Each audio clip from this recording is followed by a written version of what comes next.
method of rule derivation in rule-based classification.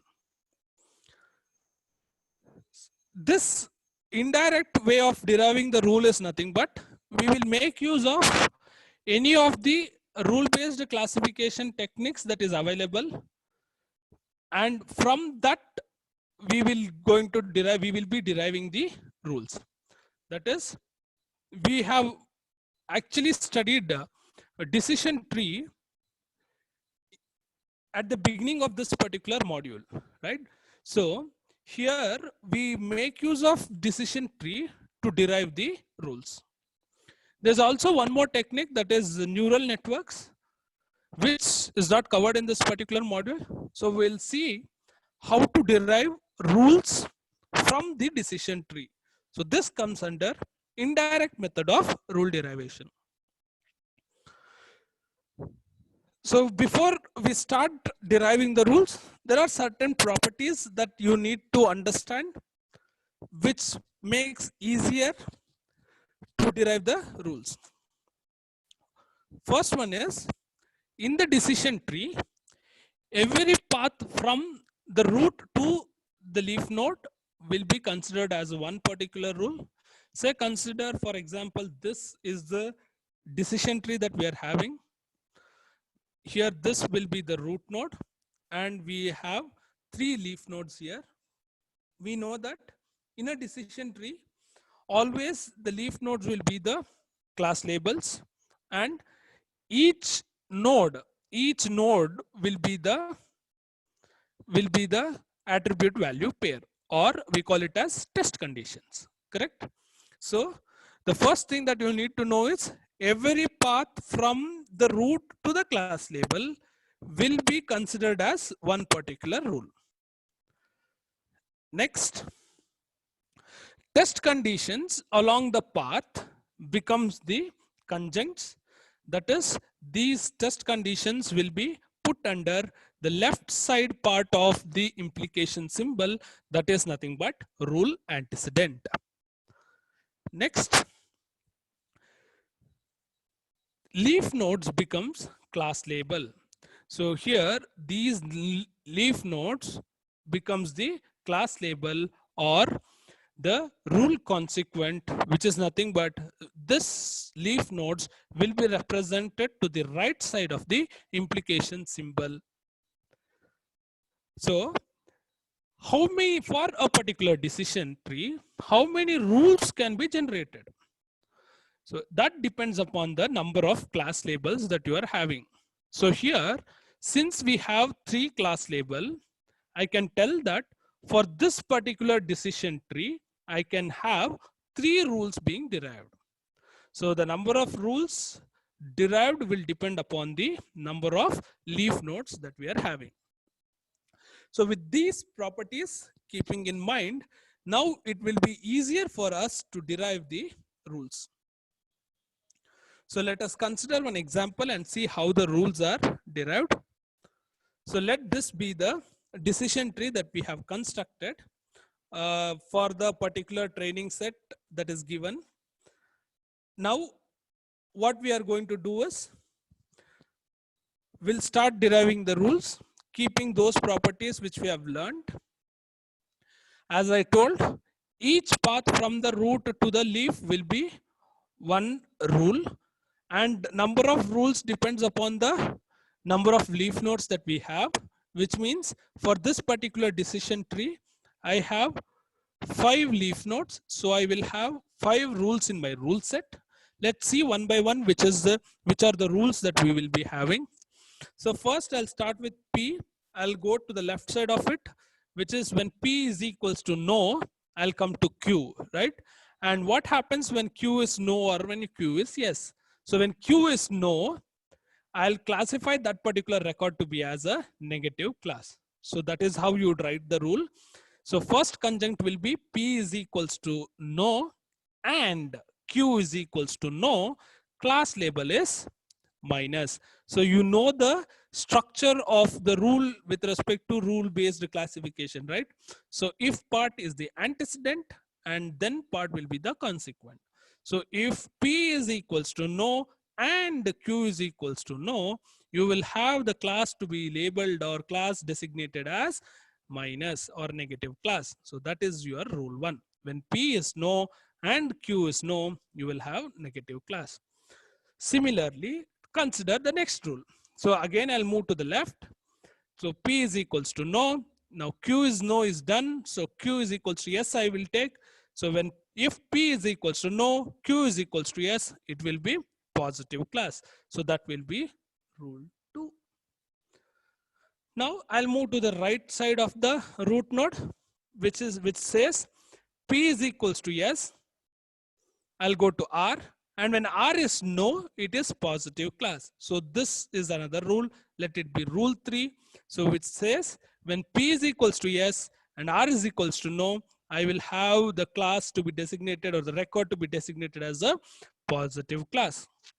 So moving ahead for the next rule, when P is equals to yes, R is equals to yes, and Q is no, I will assign negative class to that particular record, which means the next rule says P is yes and R is yes, but Q is no, I will give it as minus. And then you have one more leaf node. For that leaf node also I'll be deriving the rule. So how that will be done? P is equals to yes and R is equals to yes and Q is equals to yes. You will have the record being labeled as positive class. So which is P is equals to yes and R is equals to yes and Q is equals to yes. You have positive class. So this is how you derive the rules with respect to the indirect method using decision tree. This is very simple, right? Given a decision tree, you derive the rules. Now, whenever you derive a decision tree, the rule that covers these class labels here will be mutually exclusive. Also, it will be exhaustive. So that is why we derive the decision tree. So the usage of decision tree, constructing a decision tree will be that the rule set whatever we get will be exhaustive as well as it will be mutually exclusive. Okay. Now the question may arise that why should I take rule 1 by moving to the left side of the tree? I can move to the right side and take it as rule 1. Yes, you can do it. There is no hard and fast rule of such that I have to move to the left first and then move to the right. So you can derive it in any way. But remember, the number of rules that you derive should always be equal to the number of leaf nodes that you are having. So that should be kept in mind. Okay. So when I say we already know this exhaustive and mutually exclusive property, right? When I say exhaustive, it means that every record is covered by at least one rule. And when I say mutually exclusive, it means that every record is covered by at most one rule, right? So that is the exhaustive and mutually exclusive property with respect to the rule set. Now here, among these rules derived, we can make an observation that so whenever you have Q value is yes, whenever you have Q value is yes, with respect to positive class, when you consider with respect to positive class, you can see that there are 3 rules which is deriving or which is covering positive class, correct? There are 3 rules which is covering positive class. That is rule 2, which says P is no, Q is yes. And then the third rule which says P is yes and R is no. And the last rule which says P is yes, R is yes, and Q is yes. So when I look at these 3 rules, here I can see that whenever Q is yes, I have the rule or the class that is covered is positive class, correct? So what I do is, instead of having 2 separate rules, I'll combine them, these 2 rules, I'll combine it and I'll take it as R2 prime, and I just simplify it to whenever Q is equals to yes, I will have positive class. So this is based on the observation that is made. So like this, if you have some other observation with respect to the rule set that you have derived for a given decision tree, you can combine it. That is, you are simplifying, which means you are simplifying. But the only disadvantage in such simplification is the rule set, the new rule set with this particular new rule added to it. Now, when I say R2 prime here, it means that I have to remove R2 and R5 from the rule set which I have derived earlier. And for that, in place of these two rules, I will be adding R2 prime. So in such conditions, whenever you are pruning it like this, or whenever you are reducing or combining the rules, your new rule set will no longer be mutually exclusive. So that is the disadvantage that you are having. So that depends upon your class label, your data set given and your classification, whether you have to do it or not. It is not compulsory that you will be reducing it. Okay, you will be simplifying it in this way. It is not compulsory. It depends upon the analysis that you are going to perform. So this is how you are going to derive the rule with respect to a decision tree. So how am I going to generate rules? So you have seen here now how to derive the rules. Now, how am I going to combine it, or how am I going to minimize it or prune it, or how to generate the rule with respect to indirect method? So rule generation, consider this rule, which is the original rule. And now I'll have a new rule, which is nothing but R prime, which is with this new rule is obtained by removing or pruning as we have done earlier. Okay, now what I have to do is I'll consider the error rate of both these rules. If the error rate of the original, the new rule is better than the error rate of the original rule, then whatever pruning I have done, I'll retain that pruning. If not, I will I'll not consider the pruning technique. So that is how rule generation will be done for in the rule set. So for every new rule that you identify or derive or combine or prune by pruning or by reducing or by combining based on the observation. So what you do is you identify the error rate. And based on the error rate, you will be deciding whether you have to prune it or you have to keep it as it is.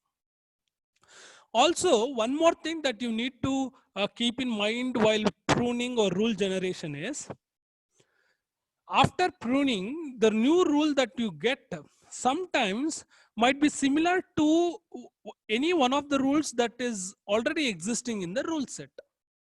So in such cases, what you can do is you can eliminate the duplicate that is present. Remove anyone, either remove the new rule that you have derived or remove the older rule that is present. Okay, so that one thing you have to keep in mind while generating the rules. Now, so I have derived the rules using the decision tree.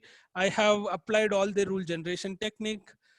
How am I going to order the rules in the rule set? So in case of indirect method, the rule ordering with respect to rule ordering. So how am I going to order the rules? If you remember, we have two ordering schemes, two rule ordering schemes. One is rule-based ordering and the other one is class-based ordering, which we have studied earlier, and also we have seen what is the difference among those two. So here what I'm going to do is we are going to follow class-based ordering with respect to indirect method. So what is this class-based ordering? So we are going to predict or group those records which belongs to the similar class together. So that will be considered to be as a subset, a set within the rule set. That is, I'll consider it as a subset, right? So all those records which belongs to the same class will be put together. That is the first thing that you are going to do. And then here you are going to consider the total description length.